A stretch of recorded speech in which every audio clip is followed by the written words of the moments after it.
As Daniel stepped onto the stage, the roaring applause almost drowned out the pounding of his heart.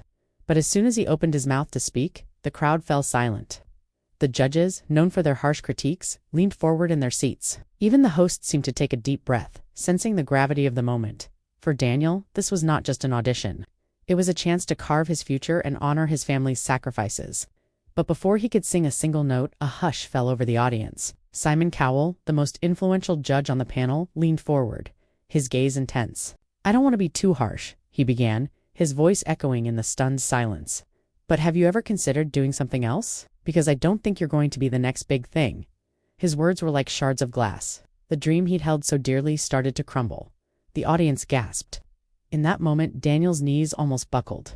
Years of ridicule echoed in his ears, and for a split second he wanted to run.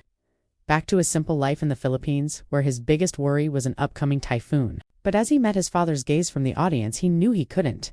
This wasn't just about his dream anymore. It was about proving to his dad that he didn't waste his life's blood, sweat, and tears on an impossible dream. Daniel took a deep breath, and his voice, though shaking, rang out clearly. "You may be right," he said, meeting Simon's gaze directly, "but I'm not here to be the next big thing. I'm here to show my dad that his son can do something great with his life." The audience erupted in applause. For a moment, the criticism faded away. Everyone was listening intently, anticipating the raw emotion that was about to pour out in the form of a song. As Daniel began to sing, a profound silence fell over the crowd. It was a song about sacrifice, a tribute to his father's life. In every note, he poured out his struggles, his fears, and his unwavering love for his family. The spotlight illuminated the determination etched on his face, and for the first time, Simon Cowell, the infamous judge with a reputation for icy critiques, found himself leaning back in his chair, captivated by the raw emotion emanating from the stage. As Daniel's voice soared, it carried the weight of thousands of unspoken stories, the stories of people who had ever dared to dream, despite overwhelming odds. The words flowed effortlessly, not like a rehearsed performance but like a heartfelt confession. In that moment, the judges were no longer just critics. They were witnesses to a life lived with purpose. The studio audience, initially a sea of unfamiliar faces, transformed into a chorus of support. When Daniel hit a high note, they cheered. When his voice cracked with emotion, they applauded. It wasn't just a performance. It was a communion, a sharing of joys and sorrows. The applause reverberated long after the last note faded, mingling with the thunderous cheers from the audience. Even the notoriously stoic Simon Cowell found himself drawn into the whirlwind of emotions. His face, usually a mask of indifference, betrayed a hint of surprise. As Daniel finished his song, a profound silence descended upon the audience. The weight of the raw emotions he had poured into every lyric hung heavy in the air. It was a silence not of discomfort but of reflection, a moment for everyone to absorb the depth of his performance. Breaking the silence, the host stepped forward, her eyes shining with admiration. "That was incredibly moving," she began, her voice filled with emotion. "Daniel, you have a gift that touches the very core of the human experience." But it was Simon Cowell who spoke next, that captured the essence of the moment. "You know, Daniel," he began, his voice surprisingly soft, "I thought I was being witty when I made that comment earlier.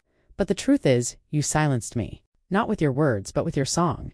That was real. That was honest. And that, my dear boy, is what makes you truly exceptional." The audience erupted into a standing ovation. For Daniel, it wasn't just about the applause, though that was certainly exhilarating. It was about the recognition, not of his perfection, but of his authenticity. He had shown the world that a poor boy from the Philippines could touch the hearts of millions, with nothing but his voice and a story that needed to be told. The doors that were once tightly shut now swung open, revealing opportunities he had never dared to dream of. Daniel's life was about to change in ways he could never have imagined. The harsh Manila sun beat down on the Cruz family's home as Daniel, his father, and sister gathered to watch the television. It was the day the episode featuring Daniel's audition was set to air. Their small home was buzzing with anticipation. Alina, unaware of the complexities of the competition, kept asking, "Will Daniel win? Will Daniel win?" Mateo, his face lined with worry and pride, would gently place a hand on his daughter's shoulder, hoping for the best but fearing the worst. With each commercial break, the tension in the room grew. Finally, when the familiar stage came back to life on the screen, the Cruz family huddled closer. They watched as Daniel, dressed in his finest clothes, walked onto the set. Mateo's heart swelled. Despite the poverty, his son looked proud. As Daniel began to speak, the Filipino translation echoing from the small television speakers, Mateo squeezed his wife's hand. Their son's words carried more than just hope. they carried the legacy of their family. When Daniel burst into song, the music carrying tales of sacrifice and resilience, Alina leaned against her father. She didn't quite understand the words, but she felt the emotion in every note. Mateo closed his eyes, tears welling up. He had heard this song countless times before, sung softly in their humble home, but hearing it on a grand stage was a different matter altogether. The studio audience's response was immediate and overwhelming. Cheers and whistles filled the room, but it was Simon Cowell's reaction that held the most weight. The notorious judge who had once scoffed at Daniel's aspirations was now leaning forward, completely absorbed in the performance. As Daniel finished his song, the room erupted. Mateo jumped up, pulling Elena into a tight hug. "Look, my loves, look," he whispered, his voice choked with emotion. The television screen mirrored the joy in the Cruz family home. Daniel, beaming, took a deep bow. The judges, visibly moved, were struggling to contain their smiles. And the host, her eyes shining, announced, "Daniel, you have won yourself a golden buzzer. You go straight through to the finals." The room exploded in cheers. But for the Cruz family, it was more than just a competition. It was a testament to the power of dreams. They celebrated not just the victory, but the courage it took to pursue one. Backstage, amidst the chaos of congratulations and interviews, Daniel took a moment to call his father. Over the phone, Mateo's voice trembled with emotion. "Daniel, my son," he whispered, "you have brought our family's name to the world. I am the luckiest father alive." In that moment, Daniel knew he wasn't just representing himself. He was carrying the hopes, dreams, and struggles of every family that had ever faced adversity. The journey ahead was challenging, but he was prepared. He had the love of his family, the support of millions, and, most importantly, a voice that refused to be silenced. The final episode of America's Got Talent was a spectacle of lights, music, and dreams. Daniel, representing more than just himself, stood backstage waiting for his turn. The energy was electric. As his name was announced, the crowd erupted.